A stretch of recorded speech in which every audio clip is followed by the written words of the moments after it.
ओम श्री शक्ति नमः। ओम श्री शक्ति नमः। ओम श्री शक्ति नमः। ओम श्री शक्ति नमः। ओम श्री शक्ति नमः। ओम अट्ठ 1400 अध्याय। बाल रूपधारी भगवान विष्णु से माँ लक्ष्मी का सवाल, व्याची का सुखदेव जी से देवी भागवत प्राप्ति की परंपरा बताना तथा सुखदेव जी का मिथिला जाने का निश्चय करना।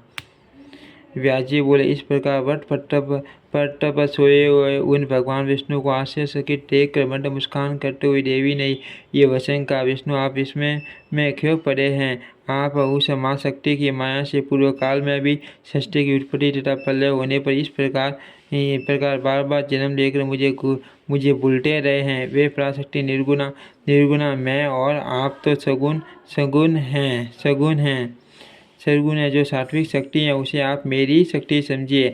आपके नाभि कमल से प्रजापति ब्रह्मा उत्पन्न होंगे। वे ही रजोगुण से युक्त होकर समस्त ब्रह्मांड की सृष्टि करेंगे। वे ब्रह्माई तपोबल का आश्रय लेकर श्रेष्ठ शक्ति का प्राप्त करके रजोगुण के द्वारा त्रिभुवन को लाल वर्णन कर देंगे। गुणों से पृथ्वी, जल, अग्नि, आकाश और वायु इन पांचों भूतों की एवं मन के साथ इंद्रिया तथा उनके तट देवताओं की रचना करके वे बुद्धिमान ब्रह्मा जी जगत की सृष्टि करेंगे। इसी प्रकार वे कर्ता कहे जाएंगे और आप इस विश्व के पालक होंगे। उनके क्रोध करने पर उनकी भौएं के मध्य भाग से रुद्र उत्पन्न होंगे। वे मां मटे वे ही रुद्र घोर तप करके तामसिक शक्ति प्राप्त कर कल्पांत के समय सृष्टि के संहार करता होंगे। इस प्रकार मैं आपके पास आई हूँ, आप मुझे वही सात्विक शक्ति समझिए। हे मधुसूदन, मैं यही रहूँगी। मैं तो सर्वदा आपके ही पास रहती हूँ, आपके हृदय में निरंतर निवास करते हुए। विष्णु बोले, हे देवी, हे वरारोहे, कुछ समय पूर्व मैंने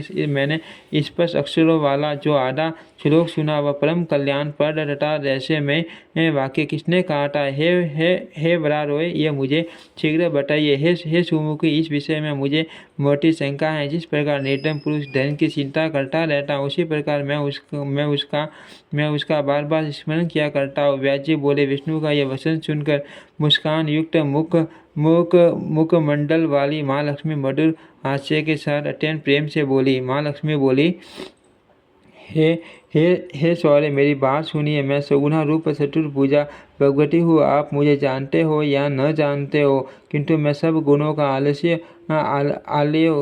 होती हुई निर्गुणा भी हूँ। किंतु मैं सब गुणों का आलय होती हुई निर्गुणा भी हूँ। हे माँ भाग, आप ये जान ले कि वह अर्ध श्लोक उसी पराशक्ति ने कहा था। आप उसे सब वेदों का तत्व स्वरूप कल्याणकारी और पुण्यप्रद श्रीमद् देवी भागवत समझिए।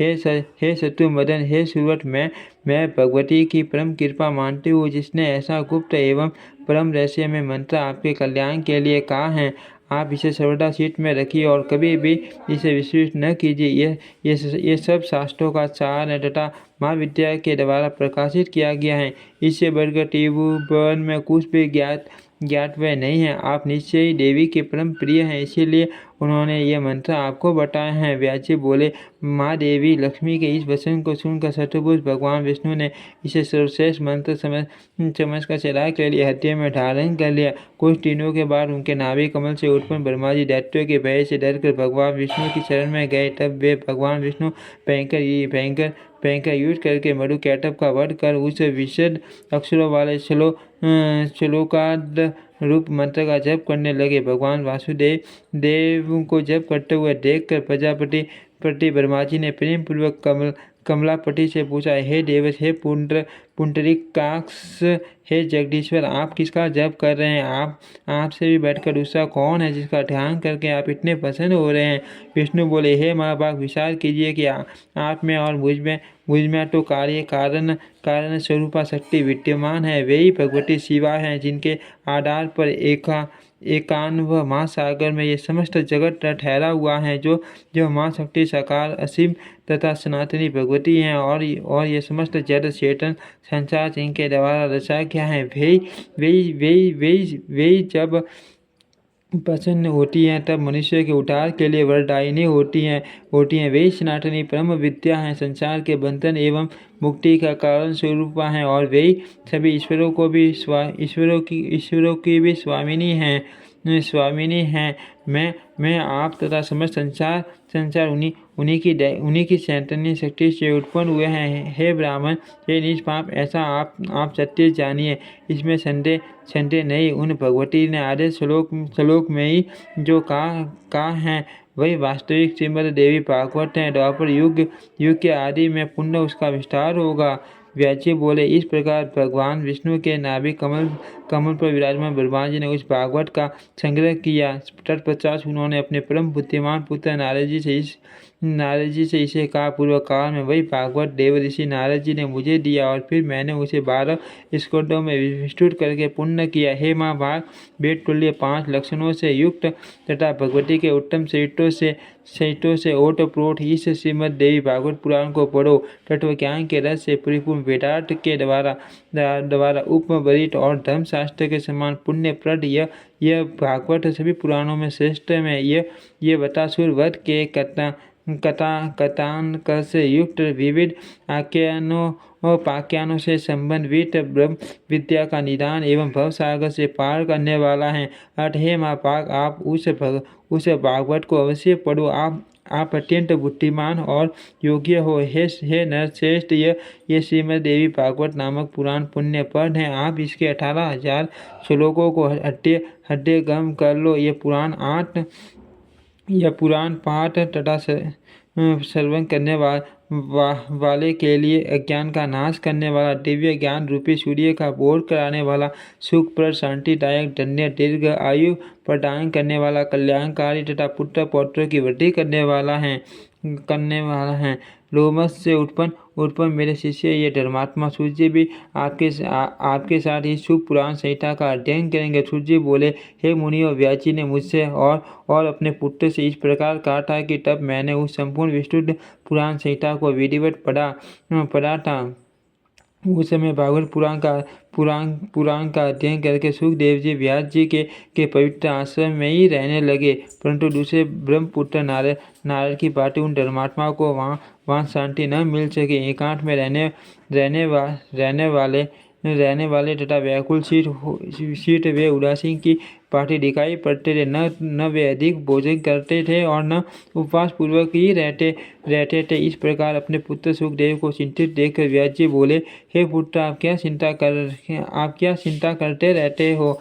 हे महाराज, आप किस लिए व्याकुल रहते हो? तृणग्रस्त निर्धन व्यक्ति की भांति आप सदा चिंता करते रहते हो। हे पुत्र, मुझ पिता के रहते आप किस बात की चिंता आपको किस बात की चिंता हो रही है? आप मन की ग्लानि छोड़ो, यथेष्ट रूप से सुखोपभोग करो, शास्त्रोक्त ज्ञान का चिंतन करो और आत्मचिंतन में मन लगाओ। हे सूरव्रत, यदि मेरे उपदेश से आपको शांति नहीं मिलती तो राजा जनक के द्वारा पालित मिथिलापुरी चले जाओ। हे महाभाग, वे विदे राजा जनक आपके मोह का नाश कर देंगे, क्योंकि वे सत्य सिंधु तथा धर्मात्मा हैं। हे पुत्र, उन राजा के पास जाकर आप अपना संदेह दूर करो और वर्णाश्रम धर्म के रहस्य को उनसे यथार्थ रूप से पूछो। हे वे राजसी जीवन मुक्त ब्रह्म ज्ञान चिंतन करने वाले पवित्र यथार्थ वक्ता, शांत शीत तथा सदा योग प्रिय भी हैं। सूर्य बोले, परम तेजस्वी उन व्यास जी का वचन सुनकर अग्नि से उत्पन्न तेजस्वी सुखदेव जी ने उत्तर दिया, हे धर्मात्मन, आपके द्वारा ये जो कहा जा रहा है कि उससे मेरे शीत में शंका उठती है कि वहाँ यह दम्भ तो नहीं। जीवन मुक्त तथा विदे होते हुए भी राजा जनक हर्ष के साथ कैसे राज्य करते हैं? हे पिताजी, ये बात तो वैसे ही असंभव है जैसे किसी वंध्या को पुत्र हो। अर्थ वे राजा जनक राज्य करते हुए भी विदे कैसे हैं, ये मुझे अद्भुत संदेह हो रहा है। अब मैं नरपश्रेष्ठ विदे जनक को देखना चाहता हूँ कि वे जल में कमल पत्ता की भांति संसार में कैसे रहते हैं। हे तात, उनके विदे होने के विषय में मुझे बड़ा संदेह हो रहा है। वे वक्ताओं में श्रेष्ठ स्वागतों की भांति वे भी मोक्ष की एक दूसरी परिभाषा तो नहीं है। हे मामते, भला भोगा हुआ भोग अभोग और किया हुआ कर्म अकर्म कैसे हो सकता है? इंद्रियों का सज व्यवहार कैसे छोड़ा जा सकता है? एक पुत्र का अपनी माता, पत्नी, बहन तथा किसी असती स्त्री के साथ भेद अभेद का संपर्क क्यों नहीं होगा? नहीं होगा। और ऐसा होने पर जीवन मुक्ता कैसी? यदि यदि जिया कटु चार तीक्ष्ण कषाय मधुर आदि स्वादों को जानती हैं तो वे अच्छे अच्छे पदार्थों का रसास्वादन करते ही होंगे।